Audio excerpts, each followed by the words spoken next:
The Christmas Orange. Don Gilmore and Marie Louise Gay.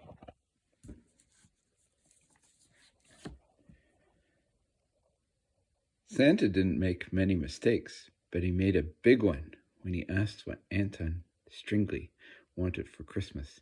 Anton's list was 16 pages long. On Christmas morning, there was one thing under the Stringley tree. It was an orange. Anton was not pleased. He and his lawyer decided to sue Santa Claus. Everyone came. It was the trial of the century, but Santa Claus, alias Saint Nick, Kris Kringle, Father Christmas, Pierre Noël, had a surprise up his old blue suit. Anton was stunned. What had he done? With a sparkle and the snap of a holiday cracker, Don Gilmore and Marie Louise Gay deliver the Christmas Orange, a witty and fun-filled treat for all.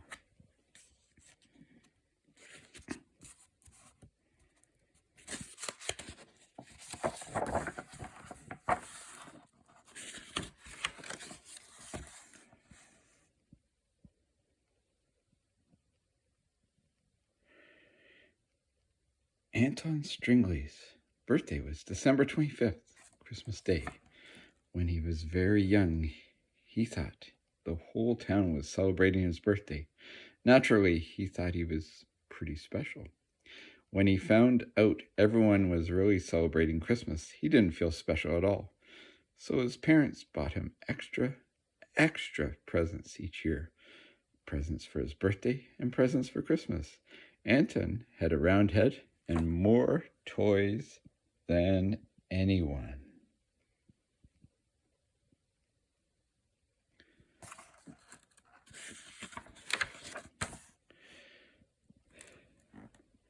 Before his 6th birthday, Anton went to see Santa Claus at a department store. And what would you like for Christmas? Santa asked.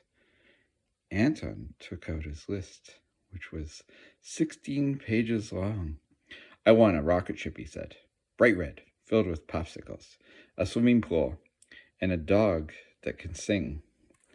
Well, said Santa,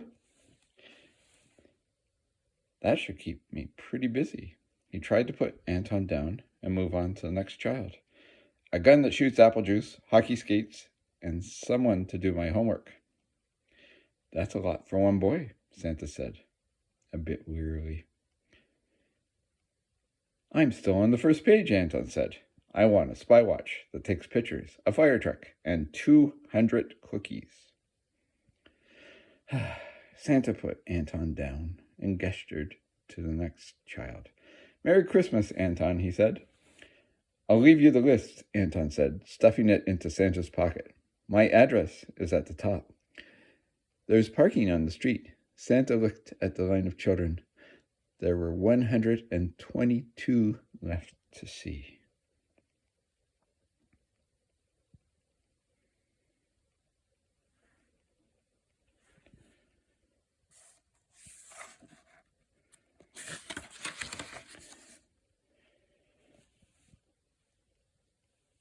On Christmas Eve, Anton dreamed of all his presents. They danced in his head like sugar plums.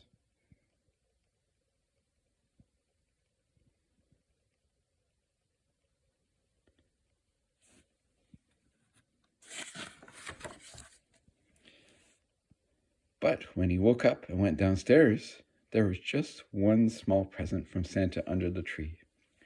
Anton opened it. Inside the box was an orange.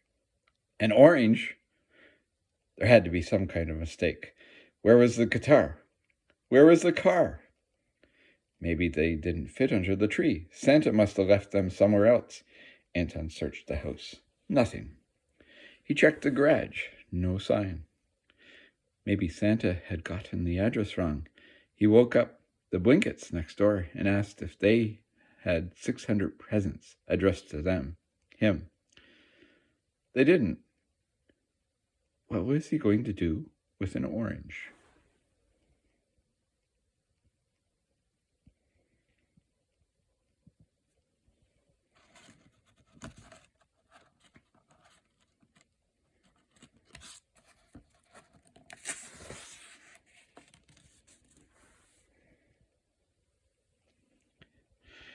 there was only one thing to do. Anton would go and sue Santa Claus. It was Santa's job to deliver presents. Anyway, they had a deal. Sort of. And Santa hadn't kept his end of the bargain. He would take Santa to court. Anton went to see the lawyer named Willie Studpuzzle. In Willie's dark office, there were books everywhere. A half-eaten peanut butter sandwich lay on the floor. Willie Studpuzzle was the meanest lawyer in town. He ate peas with a knife. He never slept. He had a pet spider named Pumpkin. "What do you want?" Studpuzzle asked, in a voice that sounded like a steel door closing slowly. "I want to sue Santa Claus," Anton answered. "I see. Who is this Santa Claus?" Anton gasped. "You don't know who Santa is? Everyone knows Santa Claus." "I work late most nights." Studpuzzle stared at Anton with his eyes the color of mud. "You know Christmas," Anton said. "Presents, carols, ho, ho, ho."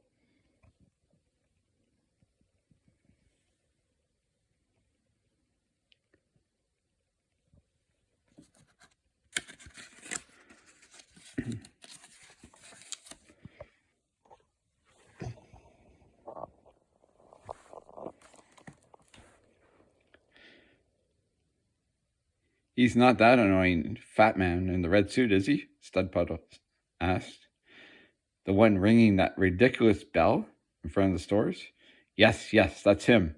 He brings presents to children all over the world." "And what did he bring you?" "Well, he brought me an orange." "But he didn't bring me what I wanted," Anton said. "I wrote it down, 16 pages. "You have this in writing?" Studpuzzle perked up. "I gave Santa the original and kept this copy for my files." Anton handed the list to Willie, who skimmed it and made small clucking sounds with his tongue. "He didn't give you a magic carpet?" "No." "Or a bicycle that turns into an airplane?" "No." "Or a chocolate mountain? 12 kittens and a fishing boat?" "None of it." "Well," said Willie Studpuzzle, with a smile that grew like a weed in sunlight, "this sounds to me like a broken promise. Well, we'll see Mr. Claus in court." "You mean you'll take my case?" Anton said. "Ho, ho, ho," Willie answered.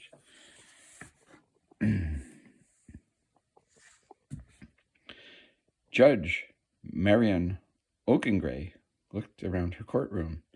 Santa was sitting down. He looked tired. Hundreds of children and their parents crowded the courtroom.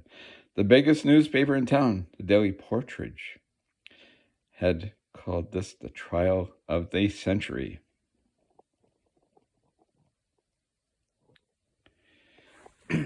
"Your Honor," Willie Studpuzzle said, turning to face the people. "Like every child here, my client, Anton Stingley, had the expectation of presents from Mr. S. Claus on Christmas morning." Willie stared accusingly at Santa, then produced the list. "My client has been promised 2 ponies, a leather jacket. We get the idea," Judge Oakengray said. "Make your point, Mr. Studpuzzle." "My point, Your Honor, is that my client did not receive any of these things. Mr. Claus failed to deliver. We are suing for breach of promise, and we are asking for $11 million. The people in the court gasped. Santa looked at all the familiar faces. He recognized Bobby Frankfurter. He had brought him a pet monkey, and Mrs. Doofus, who had gotten a green dress. And there is Ned Flathead, who had that mean dog that barked at him every year. One of the reporters was wearing the cowboy hat that Santa had given him. Willie adjusted his suspenders and said, "I would like to call Mr. Santa Claus to the stand." The crowd fell silent. Santa walked past Anton. His blue suit smelled of mothballs. He sat heavily in the witness box.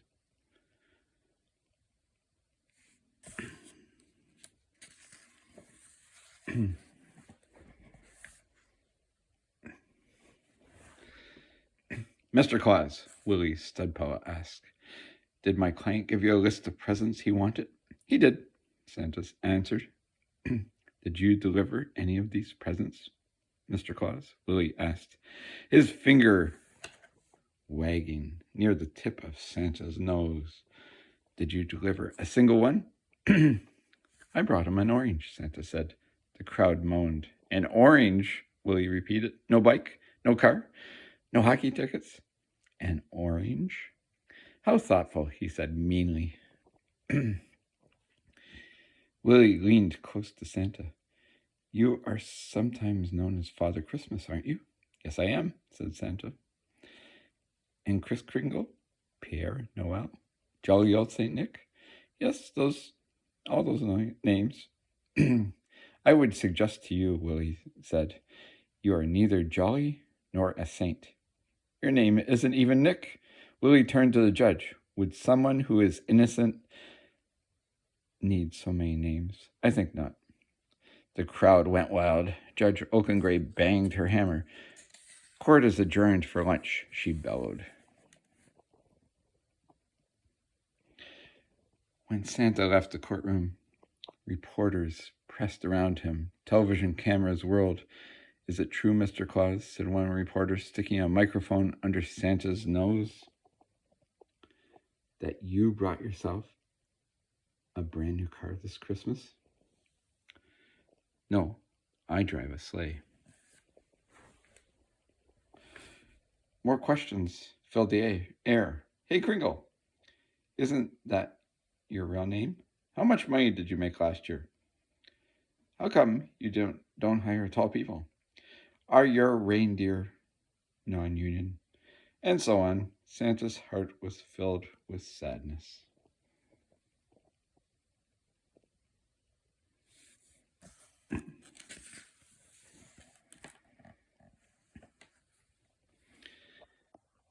After lunch, it was Santa's turn to ask. He called Willie Studpuzzle to the stand. Willie approached the stand like winter closing in on a northern town. Mr. Studpuzzle, Santa began. Did you always want to be a lawyer? Always, Willie answered. There was never a moment when you wanted to become, say, a zookeeper? Who wants to be a zookeeper? Willie sneered. I remember a little boy who wanted to be one, Santa said. He loved animals. He was going to care for them and keep them safe. One Christmas many years ago, I brought that boy a baby crocodile named Crunchy. Willie began to sweat a bit. That boy's name, Santa said, pausing for effect, was Willie Studpuzzle. The crowd gasped. Willie suddenly remembered Crunchy, and his adorable smile, his long-forgotten childhood, came back to him, and Willie began to weep. Oh, Crunchy, he cried, tears straining his dark suit. Oh, my Crunchy Bunchy. He buried his face in his hands and sobbed quietly.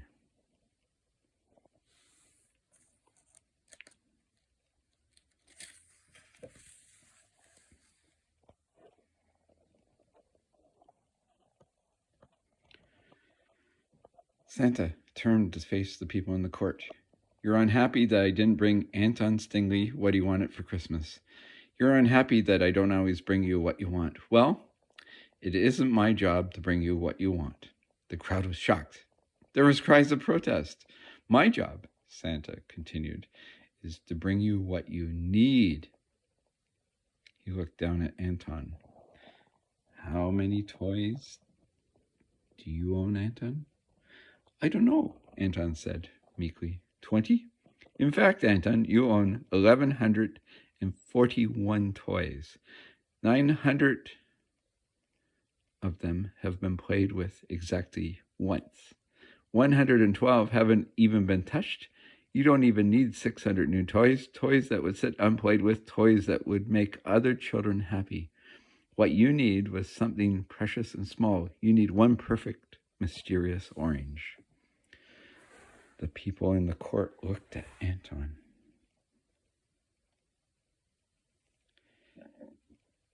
For hundreds of years, I've been doing this job, Santa said. I've survived blizzards and budget cuts. I know who's naughty. I know who's nice. I know who dyed their hair blonde. Yikes, squeaked Mrs. Doofus.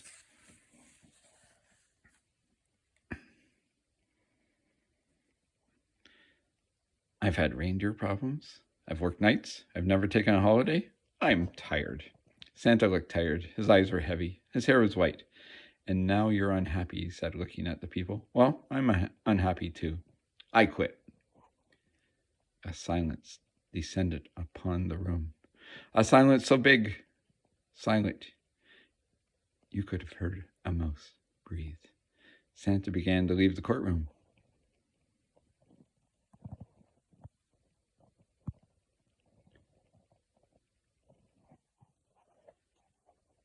You can't quit, someone in the crowd shouted. You're Santa Claus. Santa stopped at the door. I bring each of you a present every year, he said. When was the last time any of you gave me a present? Ned Flathead stared at his shoes. I mean, get you something? I meant to get you something, he mumbled. I was going to bake you some cookies, Mrs. Doofus explained. I just didn't have time. Santa left the building and started down the courthouse steps. A murmur spread through the crowd, a murmur that became a hum, that grew into a buzz. What had Anton done? What had they done?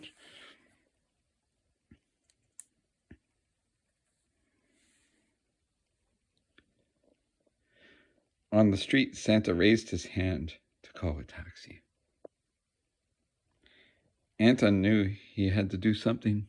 He raced down the aisle, hurtled through the door. Santa, he yelled. Wait, wait. The taxi pulled up and the door opened. Anton dashed down the steps. He didn't know what he was going to say. He had to say that he was sorry he had taken Santa to court. He knew he had too many toys. He didn't want to be naughty. He wanted to be nice. What did nice people do? He wondered.